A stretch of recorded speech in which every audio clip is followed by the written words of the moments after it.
This is TWiT. Here's an interesting change in strategy from Google. They're kind of following the OnePlus marketing model. They're starting to just talk about their phones, even though the Pixel 4 won't be out till later this fall. They're already releasing information about the Pixel 4. This is a Google blog post. As we shared last month, Pixel 4 is in the works. Today we're giving you an early look at the technology behind 2 new features. I like this. I do too. Instead of doing the Apple, you can't know, it's all going to be a surprise, Google's saying, let's talk about it. Maybe you'll be more interested in what we've got. And get some excitement built up. Motion Sense. For the past 5 years, the Advanced Technology and Projects teams, ATAP, has been working on Soli, S-O-L-I. That's a motion sensor radar.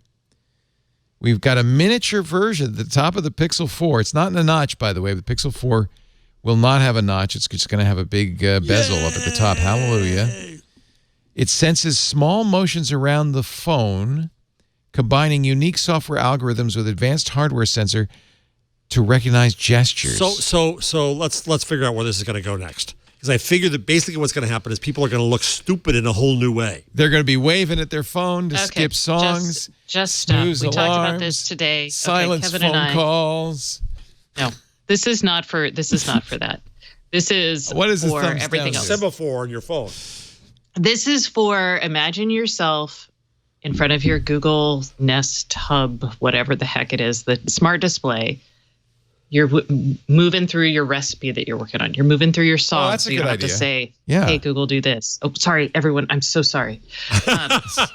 And then, so that's one. 2, think about it in your car.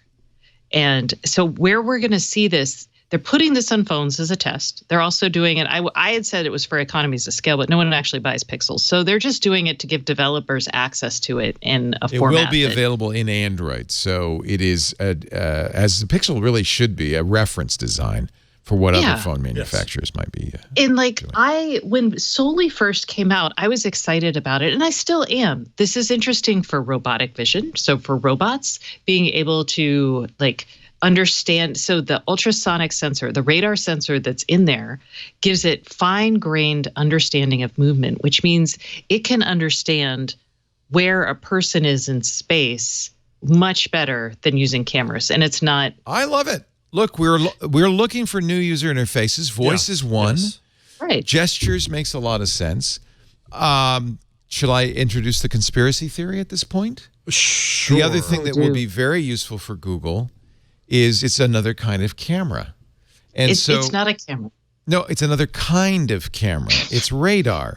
So it's pulling in data about where a person is in space, but it's actually much less granular and fine-grained than think about camera. It can be used for identification as well.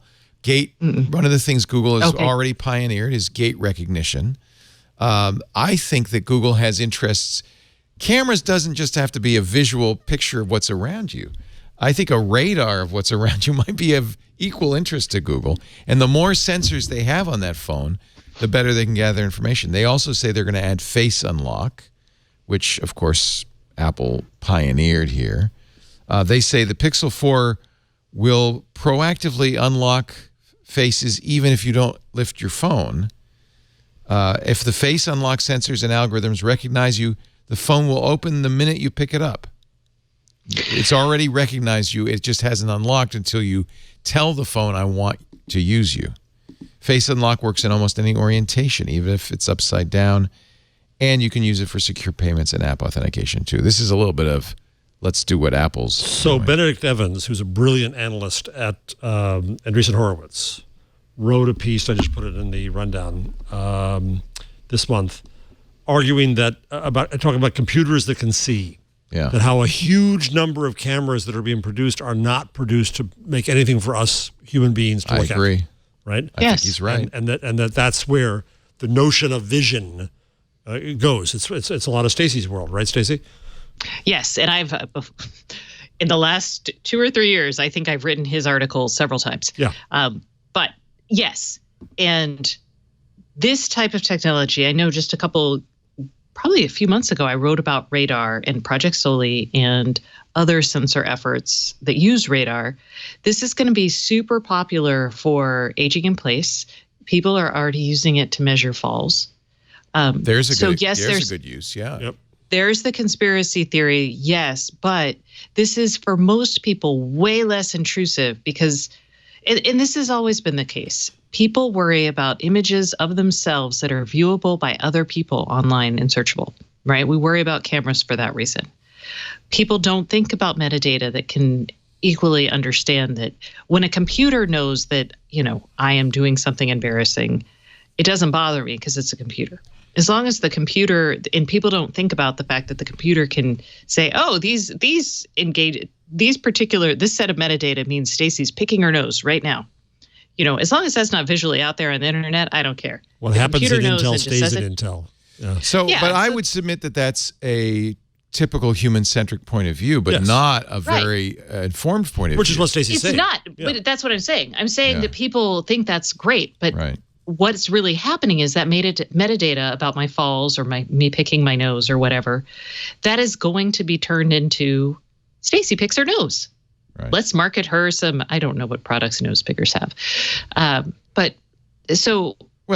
information it's also face recognition. Radar makes, in fact, Apple has basically that kind of 3D sensing built into its iPhone Face ID.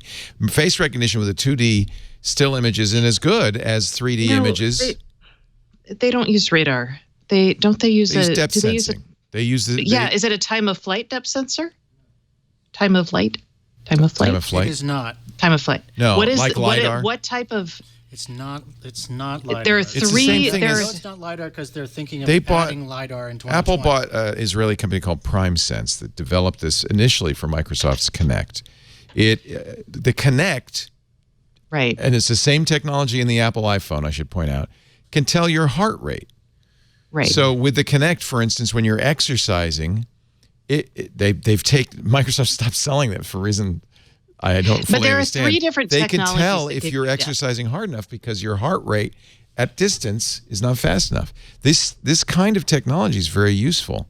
Yes, but my quibble with you is there are three different types of technologies that allow for depth perception. Radar. And radar is one of them, but I don't think that's the one that Apple's using. Sorry. No, but mine is. I'm arguing with you on a purely tech basis. So Apple, and in fact, Apple even demonstrated this when they introduced Face ID. Sends out an infrared light, which they bounce off your face, which detects the contours of your face. So it's not technically time of flight, but it's very similar to that kind of. So supposedly Google time of flight uses math. Google's face recognition is supposed to be different. The stories about it said that. Because they didn't have the patent. but it's supposed to be Apple better. Apple owns PrimeSense. How does it? Well, they just have to do something different.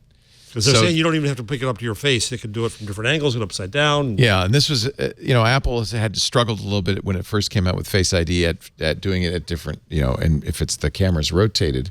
I'm dreading but they have that. They've mastered that. That it does it now. I'm dreading it.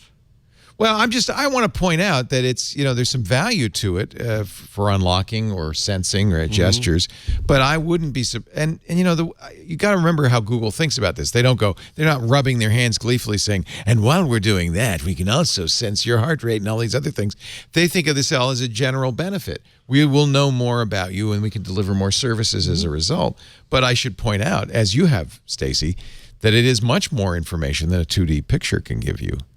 And can be used in a variety of ways, and we don't yet know what kinds of ways. Google did point out that just like Apple, they're going to store all that face recognition in a secure enclave chip within the Pixel 4, so it won't be sent it will be Google. local, Yeah, which is exciting. Yeah, so that's good news.